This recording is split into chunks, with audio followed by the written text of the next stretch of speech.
Okay, I think we're live-ish. Looks like my sound is coming through.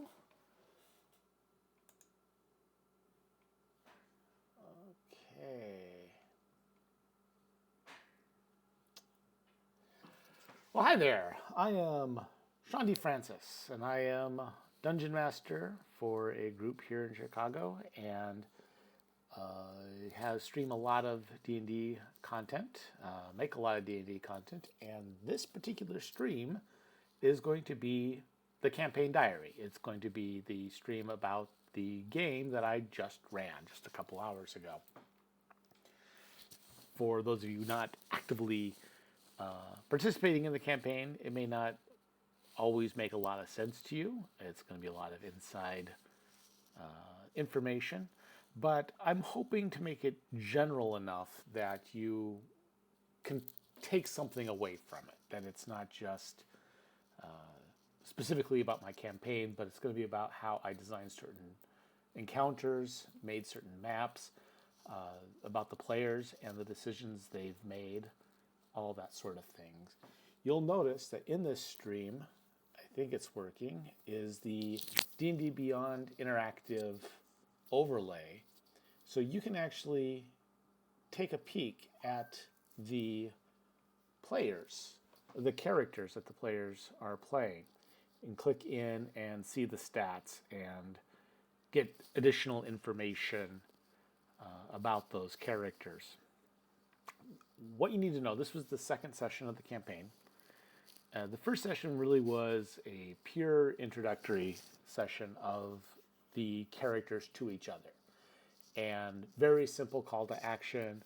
A group of farmers needed to hire adventurers to help them handle some hobgoblins who are trying to run them off the land. Characters gather, get taken off to the farmlands, where they get to meet with the farmers, talk about the situation, trying to sort out, like, why are these farmers trying to be chased off the land? It doesn't make sense because they don't own the land. The Duke of the county owns the land. So there's definitely a little mystery going on there. There's different farmers. The players never spoke to any of the farmers in any way to get any additional information. And this is an ongoing problem. I need to, either I'm not making it obvious to the players that they can have more one-on-one conversations with people. Like, I definitely set up that there was different motives and people had different concepts of what was going on in the farmland, and the players just kind of accept it as face value. Part of the problem may be that I am making them feel rushed. We do spend a lot of time on, I'm going to say, administrative tasks, just sorting things out, and we're friends, and so we also want to catch up with each other and take some time for that. The reason we're playing the game is not the game, but to have a social outlet. The game is just a kind of common bond, a reason to gather, a reason to hang out with each other a couple times a month. So I do sense that maybe they feel rushed, so that they're not taking the time, they're not looking at the role-playing opportunities. So I'll try addressing that in the future. That's a definite issue for me to get them kind of caught up to speed on that level. So they spend the night, they wake up in the morning, and as they're going through their morning routines, one of the farmhands comes running up to the farmhouse and says, "Hey, there's goblins in the woods." And there's a little bit of, what do we do? We're here for hobgoblins, not goblins. Some of that kind of back and forth. But they eventually do what adventurers are supposed to do, and they go to the forest to see what's up. And they get a sense that the goblins have been watching the farmhouse. So there was a chance that the goblins saw them arrive. That was never explicitly said. So we have an issue at that point. At this time, I kind of want to introduce the characters. Let's see if this comes up. So we have a gnome, Mark of the Scribing Gnome, Rogue 4, Artificer 1, 4th level Rogue, 1st level Artificer. Very just standard rogue to get the striking damage, and then layering in the Artificer. So there's kind of a gadget quality to her. Again, these characters haven't seen any act. This is the first session in which they get to see some action. So not quite sure how this character plays, but you can see just from some of the basic stats. We're starting off at 5th level for the characters, just so we can get into the meat of the character, and we're not doing the, hey, let's kill some rats in the dungeons kind of thing. But you can see 5th level right off the bat, like persuasion +9. Like this is definitely a character that I'm going to have to set up some interesting challenges for.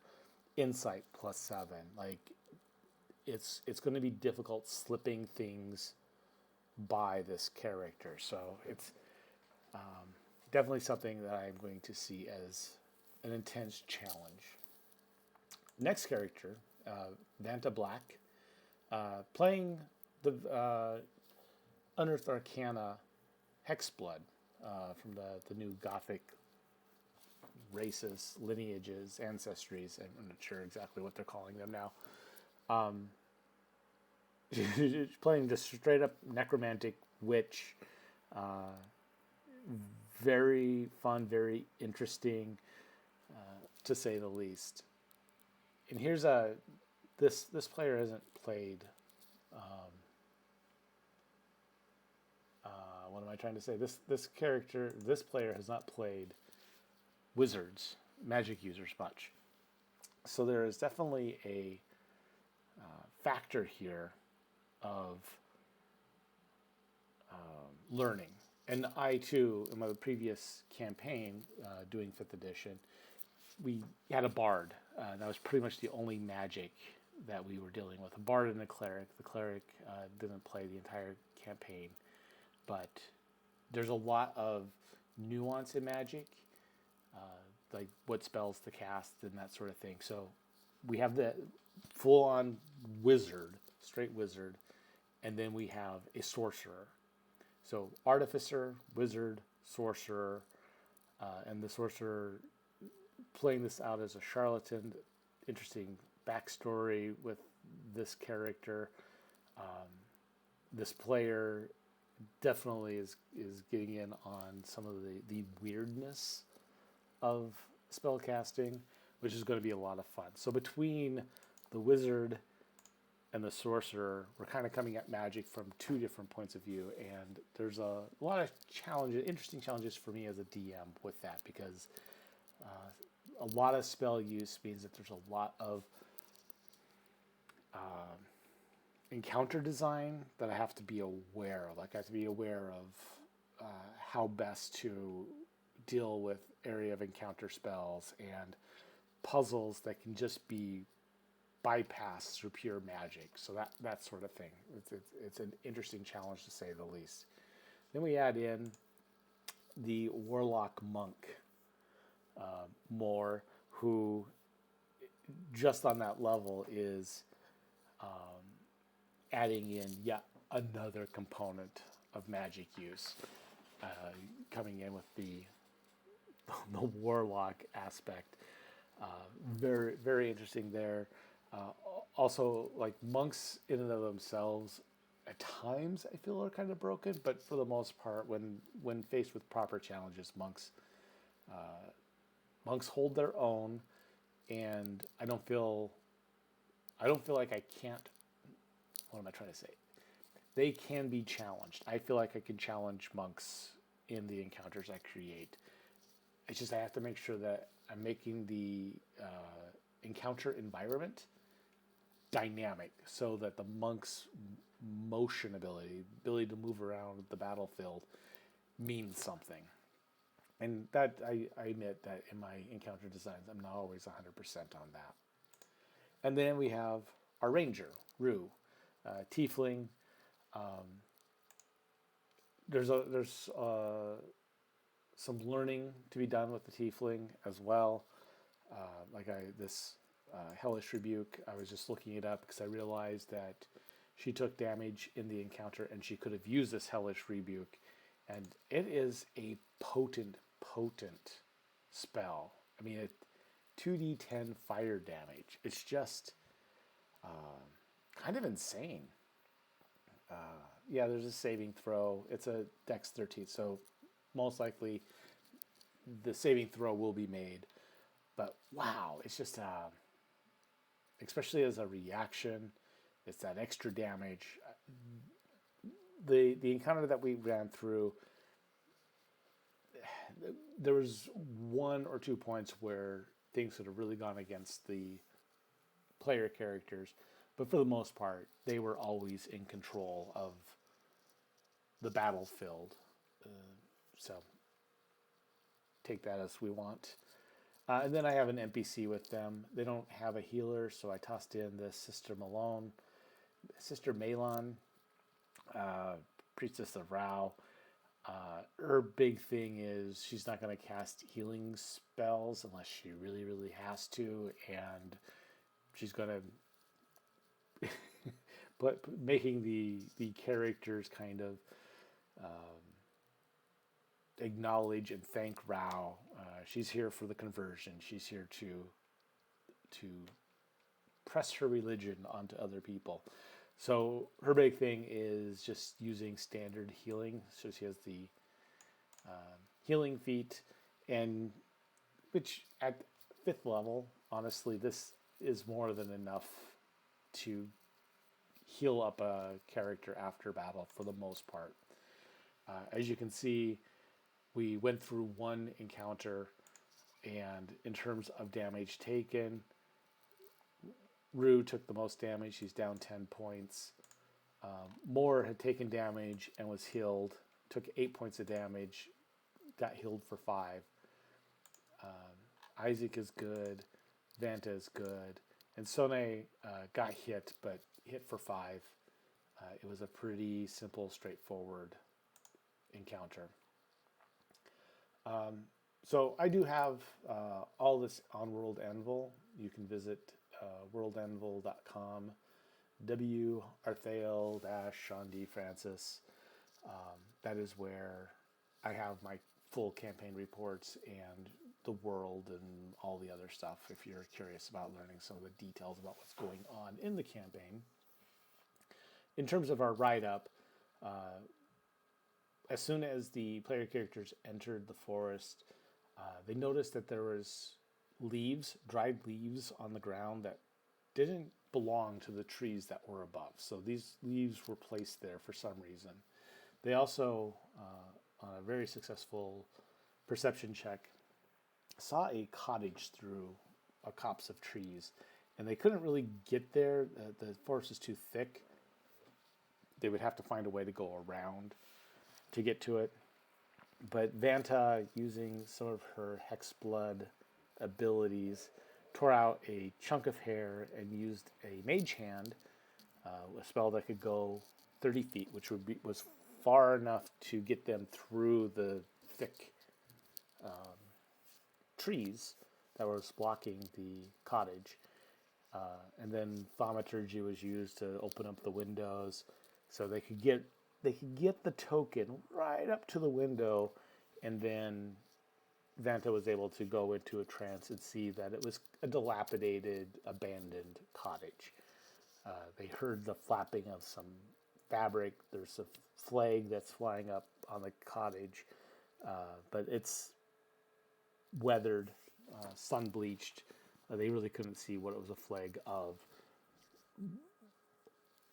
it was just a simple kind of delaying encounter that like definitely want to investigate the cottage, which is exactly what I want. Like one of the things that we didn't have in the last campaign was a lot of exploration. There wasn't a lot of things to explore. I had made the world just a little bit too compact and too civilized.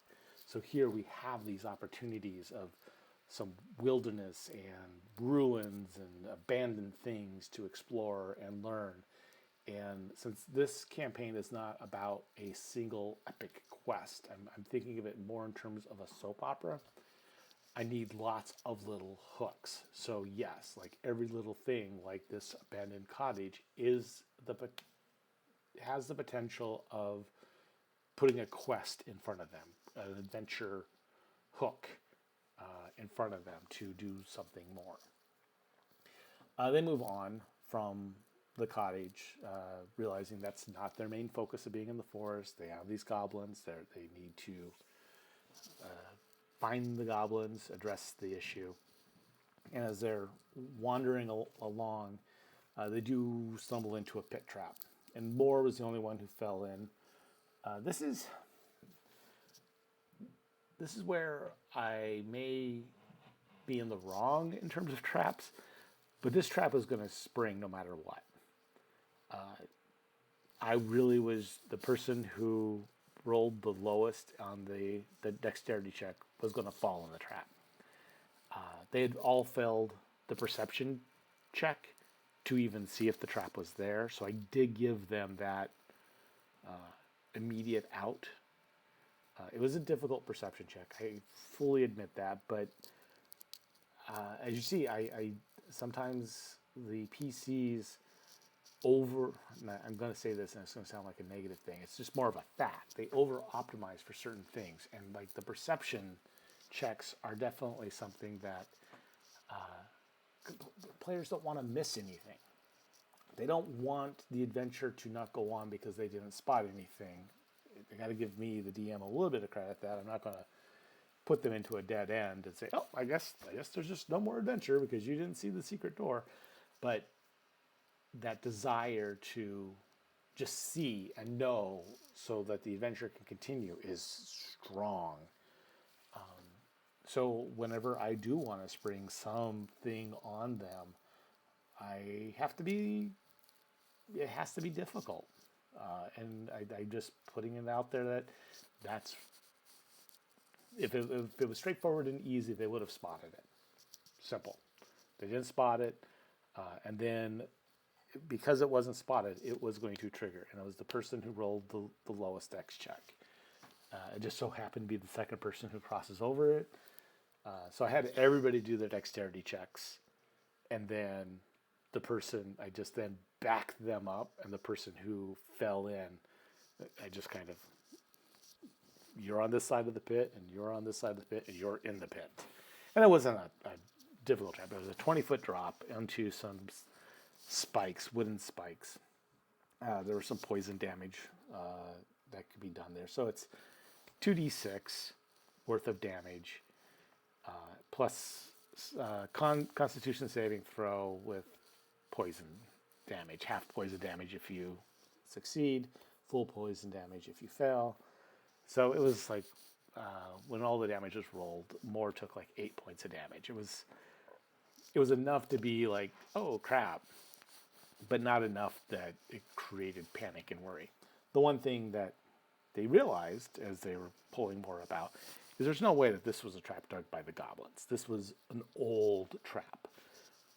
But there had been these leaves spread out across the trap. So the goblins were at least aware of it. The goblins knew about it, and they then took extra effort to cover it up. So they were taking advantage of a trap that had already been set. But now the question is, who set the trap? And are there more traps like this in the forest? Who knows? So I want to bring up the map right now. So I was pleased with this map, and oh, hey, it's Jaja. Oh, and so two of my players joined. I'm sorry, I wasn't looking at chat. I was so caught up in telling my little story. So right now, the players get to see the full map. I had Fog of War covering the whole thing. And the whole idea here was to make the forest like a dungeon. So I was using Fog of War. They could only see certain distances. It was early morning, so we didn't have bright overhead light. I had all sorts of reasons why you didn't have the line of sight that you normally would. And I had all sorts of like little paths and ways to get around. But you could see that pretty much any path they took would funnel them into this big clearing. And this was the clearing that was where the main battle was going to take place. And I just had these little things that they could explore, and actually when they're coming back, like they're going to explore the cottage, there's other things for them to find. None of it was critical. It was more of a delaying encounter, delaying tactic. It was just something to fill up their time. And the longer it took for them to kind of get to the encounter, that sort of thing, I had the goblins, the hobgoblins, have a better level of preparation. So pretty much the way it went, the direction that they went through the map allowed the goblins to completely set up. So I had hidden goblins, I had all sorts of little things in that main encounter. And then I just had these leaves all around, and the leaves were early warning systems. The leaves crunched when you went across it. It was one of those things of making sure that they were trying to be stealthy, that they weren't giving away their position entirely. So that was kind of that whole setup. And I liked how this map played out. I was using Owlbear Rodeo for it, which the clearing the Fog of War was a little bit more difficult and a little bit cumbersome. So the players had to wait around for me to figure out the best way of getting I wish it was more like Photoshop where I could just erase and not use these complicated tools to remove the Fog of War. But I've seen the people who created Owlbear Rodeo talking about just actually how difficult it is not to use the complicated tools, to use it just like an eraser. So I get it. It's free. It does everything I want and need. No complaints about Owlbear Rodeo. I just appreciate that my players gave me the time to mess around with it and reveal the map slowly as they were moving through the map. So the final encounter was designed not to be overly difficult, but to definitely make the players aware that this is dangerous. So I had set up of 6 goblins, 2 hobgoblins, 1 war dog, and a hobgoblin devastator. You can see I use. Oh, actually, you can't see because I use D&D Beyond to control the encounter, to set up the encounter. You can see it's medium difficulty for the number of players that we had. The War Dog was there mainly for the grapple effect, for the keen hearing and smell, so I could, if they were getting too sneaky, if the players had really outfought me in terms of how they were going to address it, I at least had this thing that if they were invisible, if they had other ways of disguising themselves or that stuff, I had the War Dog that was going to be able to identify them and hopefully not allow the encounter to be completely steamrolled. Also, the benefit of the War Dog is the squad tactics, which gets advantage on attack rolls against creatures if at least one of the War Dog's allies is within 5 feet. The War Dog never ever actually even got a chance to do anything, but it was there. It was my immediate stopgap to prevent certain things from happening. The real threat was the Hobgoblin Devastator, throwing in a spellcaster right off the bat. It was fascinating. Spellcaster was completely ignored for the most part. Everyone was focusing on the goblins and lesser threats, but it's hard to know what was the actual threat until the Devastator actually started casting spells. There was a moment in which all the player characters clumped up, and it was the moment I was waiting for. It's like the minute I could get a majority of the characters in an area where I could use Fireball, that was the trigger. Like, Fireball was going to hit. And it was Isaac was able to counterspell the Fireball, which I think that was one of those moments where if that Fireball could have gotten off, knowing the characters that were potentially to be hit, that could have really changed the tide of everything. So I think that was one of those MVP moments, is getting that counterspell off. And it's also one of those things where people don't think about the counterspell. It's a reaction. It's it has to be top of mind. And that was this scary thing of, I knew that this was a potential thing. So I even had the sister, and I screwed this up because I thought she could cast resistance multiple times. She could only cast resistance on one person at a time. But I wanted to make sure that the really super duper squishy characters at least would have a chance for the saving throw on the Fireball if the Fireball went off. So that was hedging my bets. This also goes a long way that DMs, while we're trying to create encounters that are challenging and interesting and make the players feel like they overcame something, we're not out to kill you. It's not that it's so easy to kill player characters. I could have just had a big old black dragon come down and kill all the player characters. Trying to make it as balanced as possible and make sure that the risks and rewards are laid out well. So that was, I tried to set that up. I didn't see, I usually go over all the player characters' character sheets just to know what they can do in that. I didn't see Counterspell as an element on his character sheet, on anybody's character sheet. So that was also a shock for me. It's like, wait, this was the big moment of this encounter, and it doesn't get to go off. But that was also really awesome for me to have that moment of, I didn't have to worry about the PCs. Like, the PCs were covered. The PCs were taken care of. So it was one of those moments where it was a big sigh of relief, because I saw who it was going to be affecting, and it was their big hitters.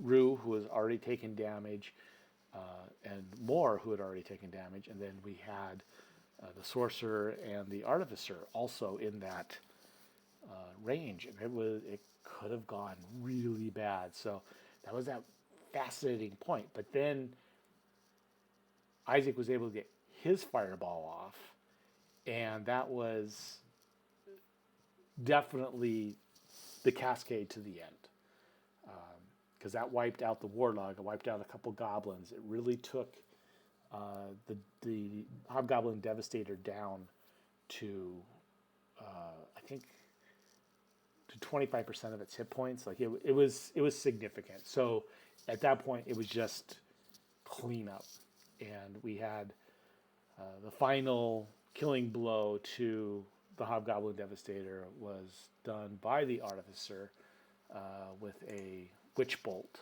spell. and that gave us that cleaned it all up. That was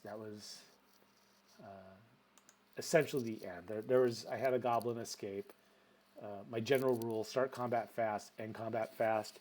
It's hard to start combat fast when the players don't want to commit to a combat, because they're always looking for the best possible advantage. So that's one of those DM things of setting up the encounters in a way that the combat triggers. I'm very bad at that because I don't want to be accused of just forcing players into combat encounters, but start them fast, end them fast. So when you see that the combat's essentially over, get rid of the minions, get rid of the small creatures that are just annoying, that are just there to harass the characters while the big boss is doing its thing. If the big boss is gone, the minions run away or are easily killed by something else. My general rule, as I said, I have certain minions that they just have to be hit twice. And that was essentially, this was just true of these creatures, like such low hit points that 2 good hits, they're down. There's just no reason to prolong it. This was not meant to be a long combat. It was meant to be use up some resources, make them use up spell slots. We have another encounter coming up that may require spell slots. No spoilers. I'm not spoiling anything. But it's just a fact. This is morning. They are perhaps 2.5 hours into the forest, and they used a lot of spells, a lot of resources at this point. So maybe there's a short rest that they will have to do just to recover a little bit of spell slots. I know the sorcerer can recover some stuff. But it's something that they have to consider, because this was just the first encounter of the day. And I know that in terms of D&D, an encounter day is supposed to be 5 to 6 encounters. That's hard to pull off, and it just feels onerous. It just, because this combat lasted 2 hours, and that is, nobody just wants to do combat constantly. It becomes tiresome. It becomes, because as much as you may be entertained by seeing other people take their moves and being engaged in that, there is a certain point, like we have 5 players, and then all the DM actions. You can be sitting for 10-15 minutes doing nothing. And this is another reason why I don't mind a little metagaming, because at least if you're helping somebody else sort out what they can do on their turn, you're at least engaged. You're part of the game. But if you're just waiting 10, 15, maybe 20 minutes to take your turn, that's painful at times. So yeah, if we just move from one combat into another combat, it just would be a horrifying mess, in my opinion. So let me see if there's one other thing I wanted to talk about in all of this.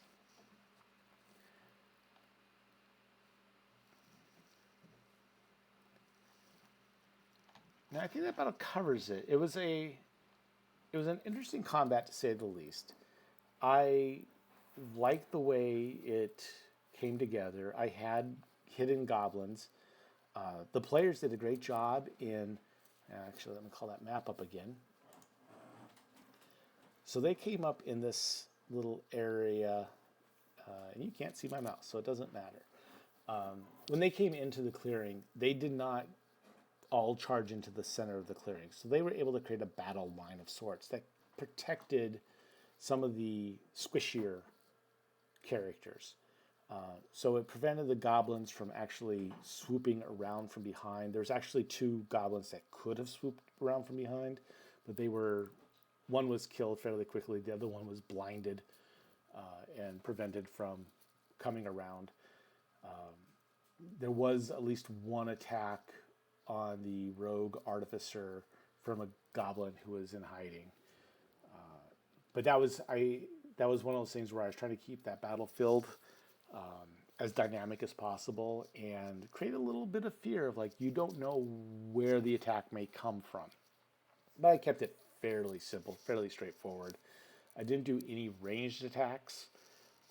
That was the original plan, was to keep the goblins at the edge of the clearing and just harass with ranged attacks. But there was the point that we were already so far into the encounter, into this adventuring session, that I'm like, if I do that, it's going to take forever for the player characters to go around and do cleanup on the goblins, divided attention kind of thing. So I just okay, the goblins are the ones who are going to be kind of clustered together. I did try to keep them spaced out. So a fireball spell, a new fireball, was definitely going to be in play. So I didn't want them all taken out in one fireball spell right from the start. But there was that point where that fireball needed to be used. You needed to be used against that Devastator just to kind of change the tide. Because that Devastator is sitting there with 45 hit points and had not taken any damage up to that point. And I was like, oh, this is not going to be good. Because he has a few other pretty high-level spells that he had a chance to get off. It's waiting for this ice storm to kick in. And one of the fascinating aspects of this is the extra damage that the Devastator could deal out, an additional 7 damage to a creature it hits with a damaging spell attack, and the Army Arcana, which means that he can shape the spell around his own allies. So that fireball, which had goblins and others, another hobgoblin in its area of effect, would not have affected his allies. So I was kind of eager to see that come into play.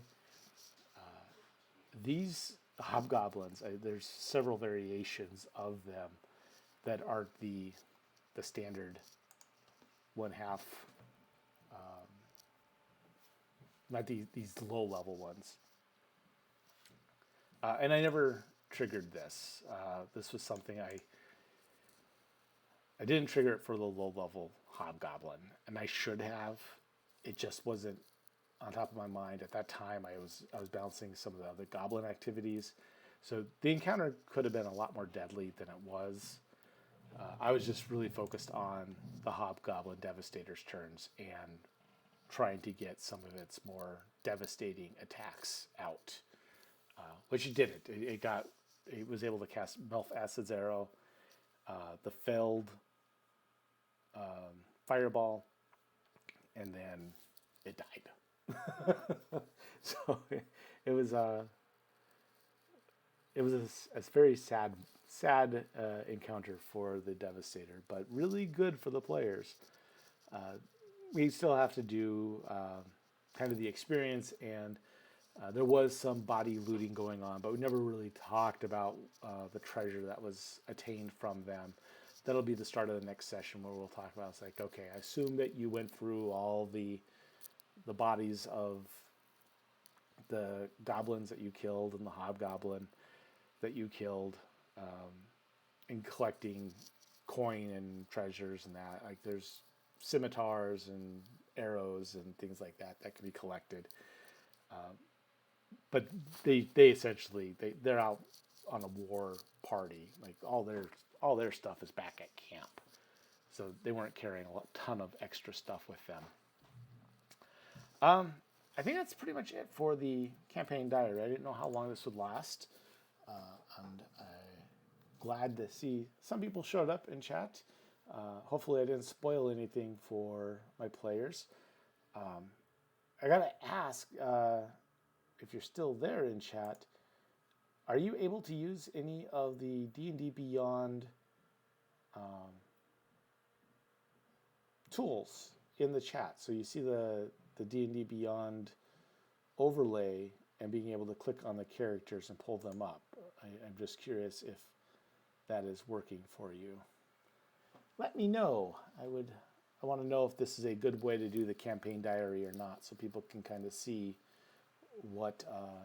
Oh, good. Okay, Kevin's telling me that yes, it is working. Kevin is the player behind Isaac, the sorcerer. Because I know watching somebody talk about a campaign that you're not actively playing in and a session that you didn't actually get to see happen isn't necessarily interesting, but I figure if you get to see what's going on with the characters, we get to talk about how the characters made certain decisions. In the future, I'll actually have my player characters on this, so we get to interview them about why they made certain decisions, things they wish would have happened differently, issues that they had in the encounters, in the session, that sort of thing. So hopefully that's a little bit more interesting. So Jaja, when you are watching the Twitch stream, on the left-hand side, if you mouse over on the left-hand side, a D&D Beyond interface should pop up. I'm just curious of why it wouldn't be working for you. It's just, I want to make sure that this is a viable tool. I know that if I do a live stream of a gaming session, I want to be able to use this tool because I think it makes the session just a little bit more interesting. So at this time, if I had a...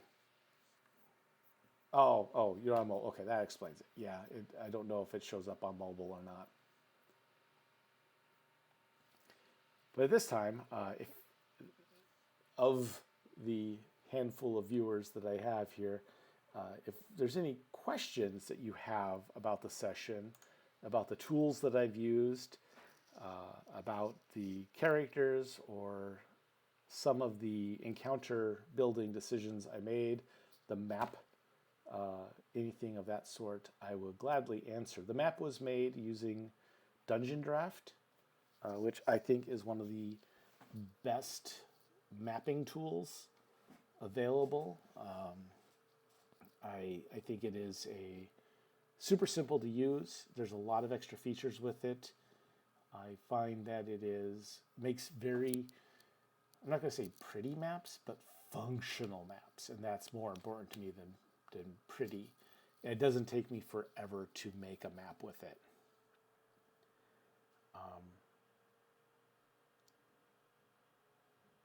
Yeah, I'm trying to think of the other tools. Owlbear Rodeo, Dungeon Draft. We use Zoom to run our session.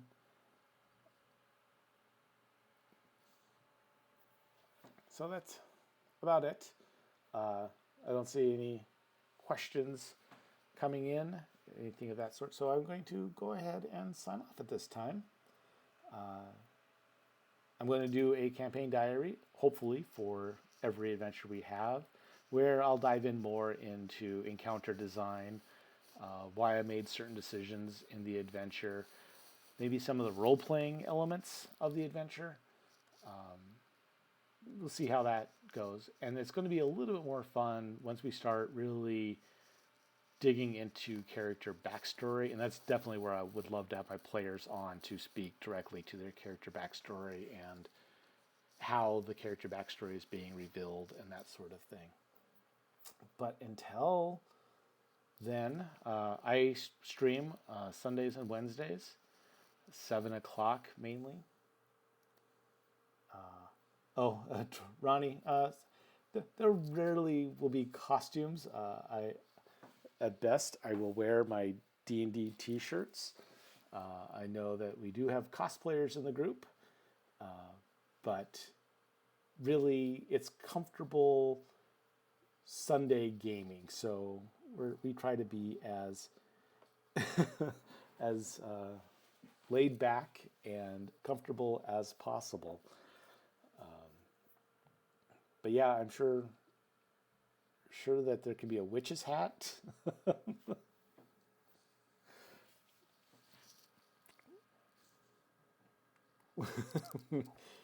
But I'm the DM. I don't have a costume. DMs don't get a costume. The DM costume is the T-shirt that says I am a DM.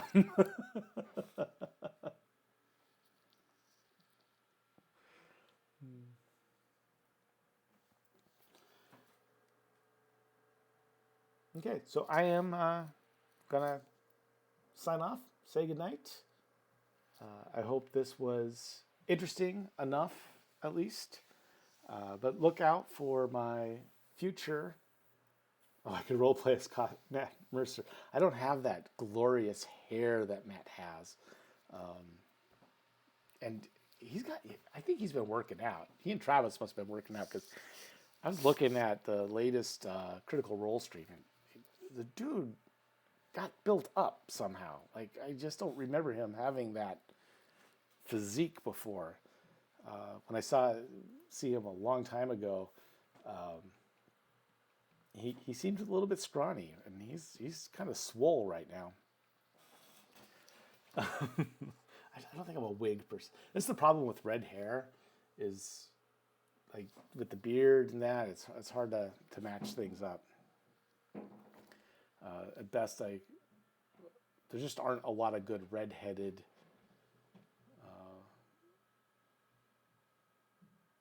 Well, but it's if I'm being Matt Mercer, I need black hair. That's the problem.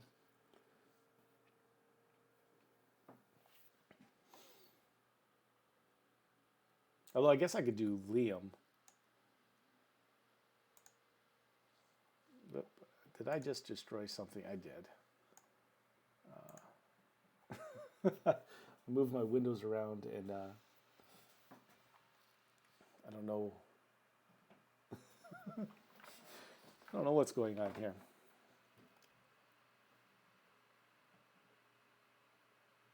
I'm just playing with my live streaming tools and ruining things. That is what I do.